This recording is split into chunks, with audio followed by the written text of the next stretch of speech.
নমস্কার বন্ধুরা, আপনাদের সকলকে আরও একটি গুরুত্বপূর্ণ ভিডিওতে স্বাগত জানাই। 1 এপ্রিল থেকে ইউপিআই পেমেন্টের নতুন নিয়ম আপনাদের বদলে গেল। এই নাম্বারগুলি থাকলে আপনাদের আর লেনদেন কিন্তু হবে না। নাম্বারগুলো থাকলে আপনাদের লেনদেনের সমস্যা হতে পারে, সেই নিয়ে আপনাদের একটি গুরুত্বপূর্ণ আপডেট জারি করলো এনপিসিআই। সবকিছু তথ্য আপনাদেরকে এই ভিডিওটির মাধ্যমে সমস্ত কিছু ডিটেলসে জানাবো। অবশ্যই শেষ পর্যন্ত ভিডিওটা দেখবেন। তার আগে আপনারা যদি আমাদের এই চ্যানেলে নতুন হয়ে থাকেন, চ্যানেলটিকে অবশ্যই সাবস্ক্রাইব করে বেল নোটিফিকেশনটা অল করে দিয়ে যাবেন। আমরা যখনই নতুন কিছু আপডেট দেবো, আপনারা ওই নোটিফিকেশন বেলের মাধ্যমে আমাদের সমস্ত রকম খবর সবার আগে পেয়ে যাবেন। এই ভিডিও ডেসক্রিপশনে একটি হোয়াটসঅ্যাপ গ্রুপ এবং টেলিগ্রাম গ্রুপের লিঙ্ক রয়েছে, ওখানে যুক্ত যান। ওখান থেকেও আপনারা প্রত্যেক দিন সমস্ত রকম খবর সবার আগে পেয়ে যাবেন। এনপিসিআইয়ের নতুন নিয়ম, national payment corporation of India সাম্প্রতিক নিউমেরিক ইউপিআই আইডি সলিউশনের ওপর নতুন নির্দেশিকা জারি করেছে, যার লক্ষ্য ইউপিআই নাম্বারের সঙ্গে লিঙ্ক করা পেমেন্টের ক্ষেত্রে গ্রাহকদের অভিজ্ঞতা উন্নত করা। নতুন নির্দেশিকা 1 এপ্রিল থেকে কার্যকর হবে। ইউপিআই সদস্য ব্যাংক, ইউপিআই অ্যাপ এবং তৃতীয় পক্ষের পরিষেবা প্রদানকারীদের জন্য এই নতুন নির্দেশিকা অনুসরণ করা বাধ্যতামূলক হবে। এই ইউপিআই ব্যবহারকারীরা লেনদেন করতে পারবেন না। কোন ব্যবহারকারীরা লেনদেন করতে পারবেন না? নতুন নির্দেশিকা অনুসারে নিষ্ক্রিয় মোবাইল নম্বরের সঙ্গে লিঙ্ক করা ইউপিআই আইডি নিষ্ক্রিয় হয়ে যাবে। যদি কোনো ইউপিআই ব্যবহারকারীর ব্যাংকে নিবন্ধিত মোবাইল নাম্বারটি দীর্ঘদিন ধরে নিষ্ক্রিয় থাকে, তাহলে ব্যবহারকারীর ইউপিআই আইডিও আনলিঙ্ক হয়ে যাবে, অর্থাৎ লিঙ্ক কিন্তু আর থাকবে না। ব্যবহারকারী ইউপিআই পরিষেবা ব্যবহার করতে পারবেন না। এর সাথে নিবন্ধিত মোবাইল নম্বরে আপডেট রাখতে হবে।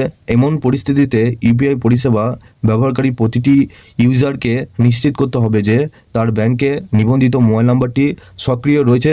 সঠিক মোবাইল নাম্বার দিয়ে ব্যাংকে রেকর্ড আপডেট রাখা হলেই কেবল ইউপিআই পরিষেবা কোনো ঝামেলা ছাড়াই ব্যবহার করা যাবে।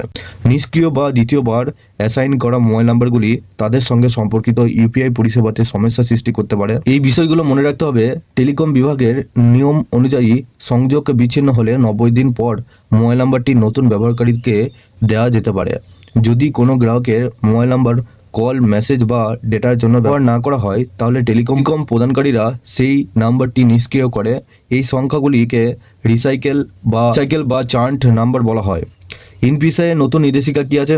নতুন নির্দেশিকা অনুসারে ব্যবহারকারীর ব্যাংক ভেরিফাই মোবাইল নম্বর ব্যবহারকারীর ইউপিআই শনাক্তকারী হিসেবে কাজ করবে, যার সাহায্যে ব্যবহারকারীর বিভিন্ন ইউপিআই অ্যাপ ব্যবহার করতে পারবেন।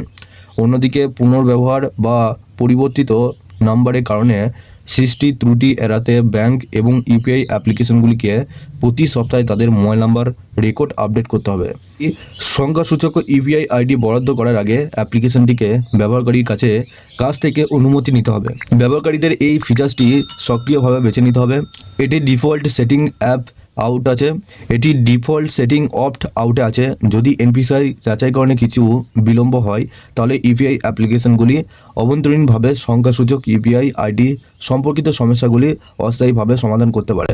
এই মামলাগুলি নথিভুক্ত করতে হবে, প্রতি মাসে এনপিসিআইতে রিপোর্ট করতে হবে।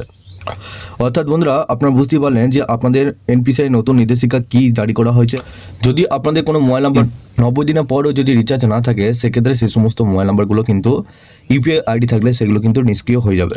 এর সাথে নিবন্ধিত মোবাইল নাম্বার আপডেটে রাখতে হবে, অর্থাৎ আপনার ইউপিআই আইডিতে যে নাম্বারটা আপনাদের লিঙ্ক করা আছে সেই নাম্বারটা অবশ্যই আপডেটে রাখবেন। তো এই সমস্ত আপনাদের নিয়মগুলো 1 এপ্রিল থেকে কিন্তু জারি করা হচ্ছে। ইতিমধ্যে আপনাদের ইউপিআই এর অনেক কিন্তু নিয়ম আপনাদের জারি হয়েছে, যে নিয়মগুলো আস্তে আস্তে কিন্তু এই চ্যানেলের মাধ্যমে আপনাদেরকে দিয়ে রেখেছি। সমস্ত খবর কিন্তু আপনাদেরকে এই চ্যানেলে দিয়ে রাখি। আরও যদি খবর আপনারা পেতে চান, সেক্ষেত্রে এই ভিডিও ডেসক্রিপশনে একটি হোয়াটসঅ্যাপ গ্রুপ এবং টেলিগ্রাম গ্রুপের লিঙ্ক রয়েছে, কোনো যুক্ত হয়ে যান। ওখান থেকে আপনারা প্রত্যেক দিন সমস্ত রকম খবর সবার আগে পেয়ে যাবেন। তার আগে আপনারা যদি আমাদের এই চ্যানেলে নতুন হয়ে থাকেন, চ্যানেলটিকে অবশ্যই সাবস্ক্রাইব করে বেল নোটিফিকেশনটা অল করে দিয়ে যাবেন। আমরা যখনই নতুন কিছু আপডেট দেবো, আপনারা ওই নোটিফিকেশন বেলের মাধ্যমে আমাদের সমস্ত রকম খবর সবার আগে